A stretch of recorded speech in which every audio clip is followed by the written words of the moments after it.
All right, welcome everybody. Thanks for joining us today, Scott, on our next episode of Talk Data to Me, the Data Exchange series. We've got a special guest today, Scott Brooks, the VP of Corp Dev over at Agile, and we're happy to have you. Welcome. Yeah, it's great to be here. Look forward to the conversation. Wonderful. Let's just jump right in. Can you tell me a little bit about your company's background? How long you've been in business? A little bit about the company. Sure, absolutely. Yeah. So Agile Education Marketing, we've been in business since 2009. Our co-founders, Robert Odell and Verlin Stevens, founded the company themselves. They've been in the data sector and the education sector for decades. So what they did is they decided they'd put together a database of educators and institutions and schools that companies could use to market to educators. They started that in 2009, and we've grown the company now over a decade. And we in fact, just last year, we were 10 years in. We had a big splash marketing event for being 10 years into being a company. We were very excited about that. So now we're into our 11th year. And we basically were built on our ability to compile and maintain a database of all the educators in the United States. So our main focus is compiling education data, personnel data, institution data, district level data. For the US, we have some Canadian data as well. So from over the last several year perspective, we've taken that, we've grown it into having technology and services around that in order to be able to help companies deliver their products and deliver their messages into the decision makers at schools. Very nice. So can you tell us a little bit about the types of customers that you serve, maybe a little bit about their businesses and different use cases for the data? Yeah, sure, absolutely. So the customers that come to us for help are customers that are looking to reach educators with their products and services. So that could be just about anybody, but we break it down into kind of the traditional education companies and the non-traditional education companies. From a traditional education company, it could be a company like a textbook company, or it could be a company like a curriculum-based company, or an ed tech company now that has the best new grade 9 math application on iPads for students in high school and things like that. These kind of companies would come to us and say, okay, who should I market and how should I market maybe not how, but certainly who should I market to? So we have the data and the market intelligence in order to do that, because we really do help customers like that in the traditional ed sector really transform their business and how they're able to connect with educators. And then in the non-traditional side are companies that people don't think, well, it's not a textbook company or something like that. It might be a furniture company that sells desks. And they sell desks to everybody, but they would also sell those to schools and districts in order to get those into the classroom. Cleaning companies or insurance companies and things like that. So there's very, very much a different kind of customer profile, if you want to call it, in the way that we talk to. But traditionally we work with education companies trying to reach educators. Wonderful. Can you tell us a little about the main problems you help those customers to solve? Yeah, absolutely. So customers come to us because they either have a product that they're trying to get in front of a teacher, or they have a service that is going to be useful for a company to have, a product or a company or district to have it. So we're a market intelligence agency. We're not like a full-blown agency where you come to us to do your marketing strategies and all of your creatives and all that kind of stuff. You come to us to find the people that you want to go after, find the right institutions that you're supposed to send your marketing messages into and sell to, and the right educators to go after. And we'll give you the demographics, the information, the data, and the market intelligence in order to be able to very effectively and efficiently sell and market into the education sector. So I know the verticals it sounds like you serve are education, but that education vertical can break into different sectors. Can you tell me a little bit about the type of educational verticals that you really focus on and do well in? Yeah. So, okay. So we are our database, and I'll talk more about our data later as we get into that sector. But we help companies sell into the education sector, mainly in the U.S. We also have some Canadian data as well. But the U.S. data is wrapped around people's ability to be able to, computer companies and hardware companies, insurance companies, and things like that. Give them the ability to sell their wares into the education sector. So anybody that wants to sell to a school or a district or anything like that, they come to us and try to get in there. And also anybody that wants to sell to a teacher as a consumer. So haven't really touched on as much the side on the B2C side, but teachers are people that wear clothes and drive cars and do things like that too. And they're an amazing consumer group as well. So we all consumer products like computer products and apparel companies and other things like that. Travel and leisure is a big one. They are trying to target those folks. So what percentage of your customers would you say purchase data for B2B compared to B2C use cases? Well, it's definitely more B2B. Like from a B2B like I would say the majority is B2B. But the only difference is teachers actually spend some of their own out-of-pocket money. And in fact, we do surveys all the time at Agile, and some of the most recent surveys we've shown that teachers spend upwards of $500 of their own money to get what they need in order to teach kids at school. Obviously, that's changed a little bit with the pandemic and everything, but they definitely, when on a normal basis, they might spend $500. So they might spend their own money, at a Corolla or something like that, or at Office Depot or things like that, where they would go and do that. But the majority of companies that we work with is a B2B focus, and they want to know how to get their, learning management system into a district for a long, a massive sale across a large district. Okay. And so in terms of the way that you provide data, do you consider yourself an enrichment provider, a list provider, or both? And if both, is the business in terms of revenue greater on the list providing or the enrichment side? So we started as a data list provider. That's people would lease our data to either put it in their own CRMs or their own marketing automation systems. We have evolved into being an enrichment provider as well, where we'll append data. People will have us do some mapping within to make sure that, and we'll also do things like we'll add, append, enrich to a certain extent. Yeah, we have direct connectors, and as do you, into Salesforce and things like that, where we can just automatically update. Like one of the products that we have is called Connect Link. We talked about that one before, and that allows people to just take their data and with a click of a button get the latest data, the latest information out of our database and enrich their Salesforce system as well. Very nice. And how many, I usually call them business records. Maybe you call them institutional records. How many businesses or institutions are in your database? And then how many contacts associated to those businesses or institutions are in the database? Gotcha.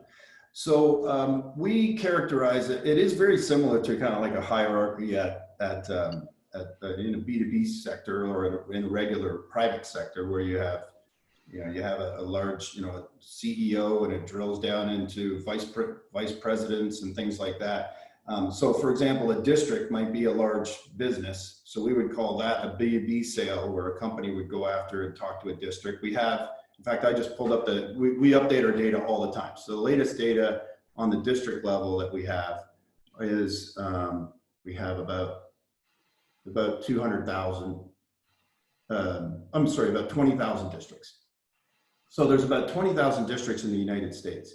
And they range from Just like in the private sector, they range from large districts to small districts. So large companies to small companies. Some of these districts, in fact, we break them into 5 different segments. The biggest segment we call the mega sized districts, or things like, where the area you're in, New York school district. One of the mega ones, it's got a $2 billion budget. It's got huge sales cycles and committee decision making, influencers all over the place. So if you're going to sell into a company like that, or it's quote a district like that, you're going to want to you're probably selling in with not just one person. You're probably a team of people in a larger company that's trying to get your learning management system, or your social emotional learning product or whatever into that district. So we would consider that district a business, and within that it has divisions, which is very similar, which would be the institutions around that. So the institutions are schools. We call them institutions in our database, and we have about a couple 100,000 of those. In fact, depending on whether you look at K-12 or higher ed or whatever, there's about 130,000 K-12 institutions in the US, 129,000 to be exact right now. And that changes all the time. That's the other thing about the data. It changes all the time. So we're constantly every week updating the data the way that we update. And one thing I didn't mention earlier was, and actually I'll talk about that later. So as far as going after that, and then within the personnel, there's about 6 million personnel in the K-12 sector. They roll into institutions or schools, that rolls into about 20,000 districts.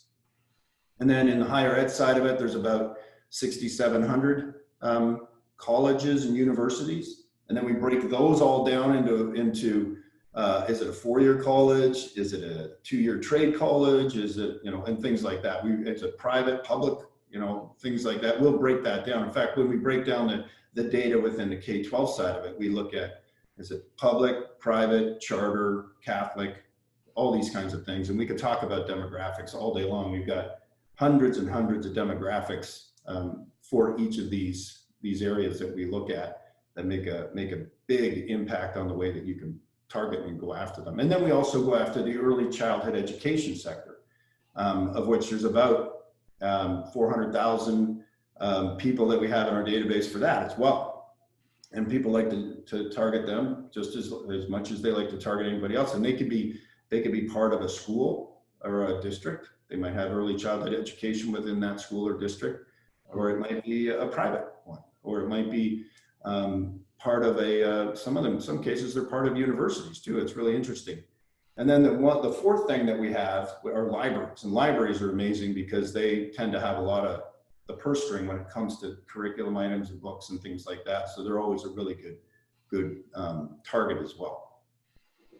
Sounds like a very deep database with a lot of different categorization, which leads me to my next question. How many attributes across the institutions and the person records in your database do you guys have access to? Great question. So we've got, we break it down into early childhood, K through 12, higher ed, and libraries. So let's just talk about K through 12. That's the biggest portion of our database. That's the way, that was our bread and butter for years. And now we've got, higher ed data and everything else. So as far as the attributes and so on, we've got over 500 different job titles within just the K-12 sector. We've got over 600 different kind of demographics, if you want to call it, and ways that you can slice and dice the data in order to get the most effective marketing effort that you have.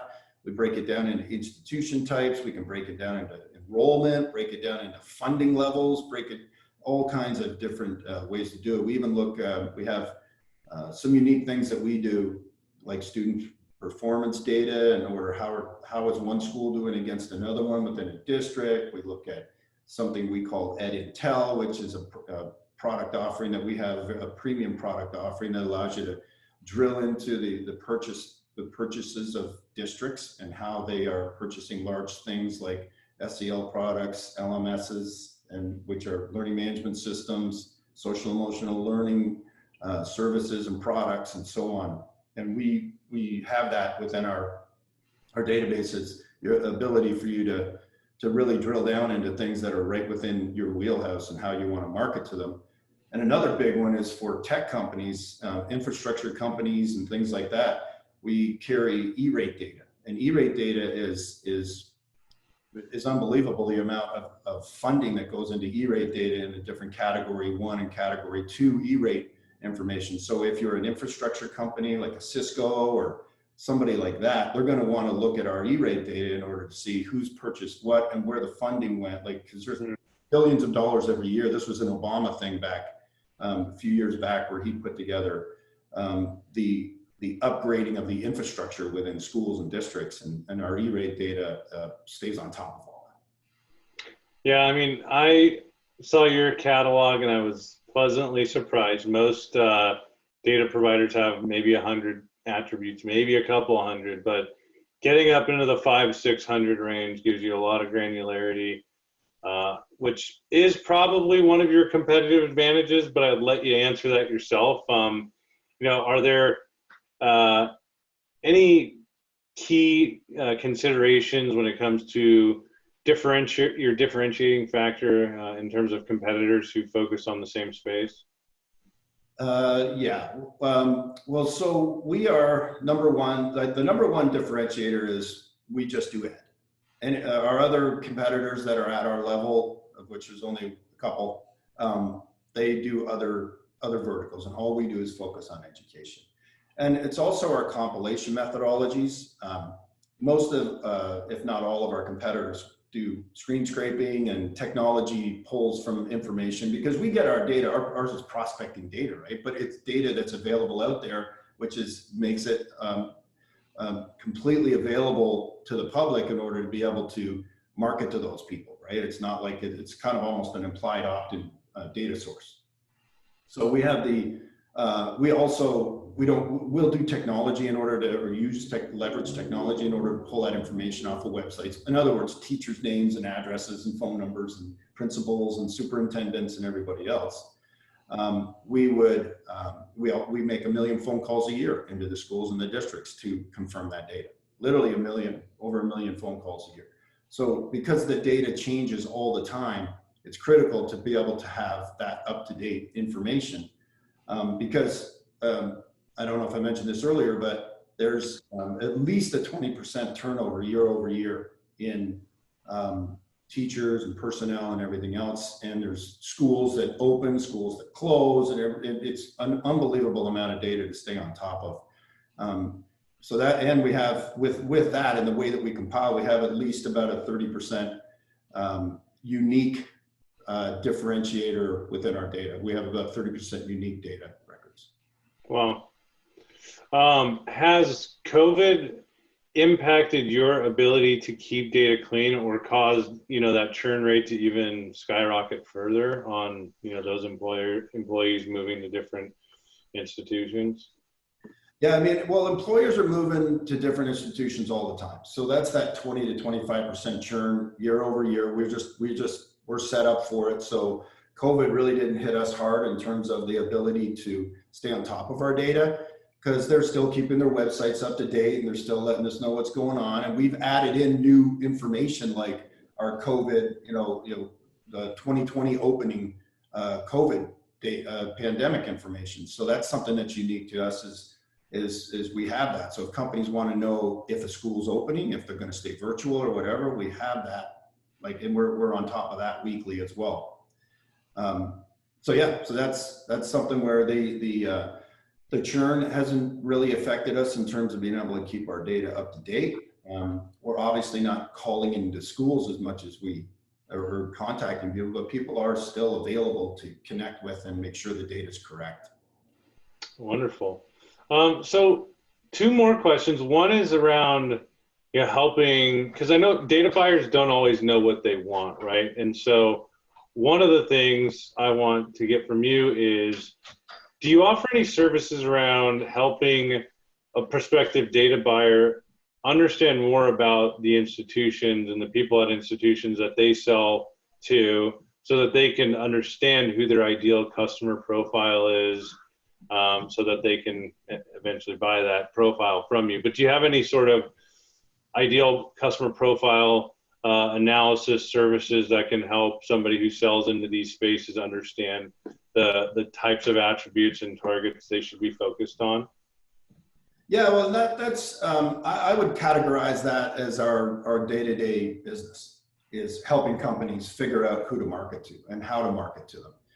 So something I haven't mentioned is we have all this data, but we also have the ability to deploy emails for people. We deploy millions of emails a month, and the ability to do targeted social ads. So we leverage our data into Facebook and other social platforms to be able to create a nice, broad, omni-channel, multi-channel marketing approach.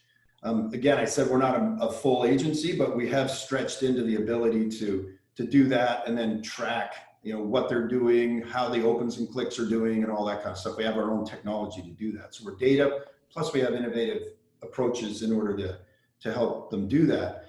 Every one of our salespeople that they talk to is seasoned in the education sector and very seasoned in our data and all the demographics and everything, and very versed in it. So it's generally more of a consultative discussion around how do you, who do you need to target? What's your target? What demographic of people does your product go after? If it's a infrastructure company, if it's a hardware company, if it's a computer-based company, if it's laptops versus servers, and we would absolutely walk through them. The first thing we do is say, okay, who are you really trying to target? And we walk them through all our kind of demographics and the way to do that, and narrow down to really go after a targeted audience that's going to be the most effective one for you to market to and sell to too. And we work with on the sales side too. I mean, we work with sales folks that and sales groups that want to get new leads, that want the ability to we can put our information into marketing automation systems for marketing. We can give them flat files to just go after it, or they can also have it right into their Salesforce system to get new leads on a regular basis. Very nice. Very broad offering, and sounds very like you have a ton of valuable services just from having conversations with the team. A lot of experience on your team. Everybody we've met so far has been amazing. In terms of how, getting started with you and having a less friction as possible, do you offer any sort of like trial offers or data tests? Is there any way to do an analysis what's the best way to understand whether you're the right provider for a new prospect? Sure. Well, the best way is to talk to one of our sales consultants, our sales folks, because they'll walk you through, what we have, and if it makes sense for you. We're not going to sell you something that doesn't make any sense, because we are a high-end data provider. We don't just want to throw lists out there all day long. We want to make sure we have happy customers. And I guess that's the other competitive advantage I didn't mention earlier, is people just love working with us. We're high customer service. We get huge on the surveys that we do with our customers. We do surveys with teachers and everything all the time as well. But the surveys we do with our own customers, they just rate us 5 out of 5 when it comes to customer service and knowledge of the market. So we have a really good knowledge of the market. So to get started would be just give us a call or email me. And we can start talking about the sector, and I can get you in kind of a territory manager kind of scenario from an account management. And we just walk through the data, walk through what it is you're trying to do, who you're trying to focus. And the answer is absolutely. We do tests all the time. People will do data tests.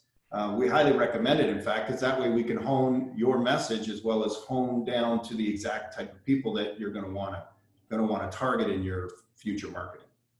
Wonderful. Now, this is the last question. When we're ready to buy, do you guys typically license on like a partition of unlimited use, or like you pay for what you use? Like, you don't have to tell us how it's priced in terms of dollars and cents, but in terms of the type of licensing, do you typically see people licensing file access and using an unlimited amount of data, or are you seeing that they're licensing portions of a database, or paying for calls from an API perspective? What's the typical licensing model?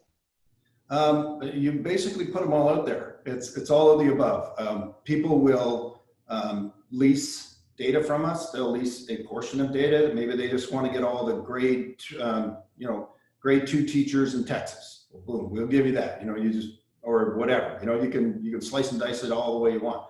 Or they want all the elementary teachers in the U.S. And they want to make sure that Title I funding is 50%, and you know, and so on and so on. You know, enrollment levels are above 1,000 in the schools, and we can slice and dice it like anything. So you can get, and then you can also, so you can lease the data. You can lease a portion of it. You can lease as much data as you want, and use that either in a one-time campaign, a few, like maybe 3, or unlimited. So you can license it from an unlimited standpoint. You can put that into anything you want into your data, and we have our licenses allow you to put it in, and then when the license is over, you purge the data, and you get to keep any of the engaged leads that you found over that amount of time. And then you can also have a usage agreement where you say, I want to be able to send 1 million emails to 1 million different teachers, and I want them to look like this, and I'm gonna basically work through that 1 million over the next 6 months or something like that. So that's a usage agreement. You can do that as well. Yeah, and then you can also have us do the deployments for you and use our analysis products and our e-profile. We have e-profile products, we have data explorer products, we have all kinds of different technology products to let you access the data better, but also be able to do things like, how did my campaign go? What were my opens and click rates? Can I do a trigger campaign? So we allow people to do what we call a trigger campaign back out if the people that may have opened and clicked that were interested, let's hit them again with another campaign. We can do the same on the social side. You can just say, or on the email side, I just want to send out a big email, or I want the ability to target and focus and run specific campaigns week after week to a certain demographic. So it's all of the above. It's pretty cool, yeah. So not just data, they've got amazing services as well. Focused on this K through 12 higher ed education vertical. Been in business for a long time, and we really appreciate you coming on here today, Scott, and giving us access to the keys of the business to better understand how you serve customers and what use cases you guys are really good at solving. So, Scott, thank you very much for joining us, and we look forward to sharing this with the audience. Wonderful. You're welcome.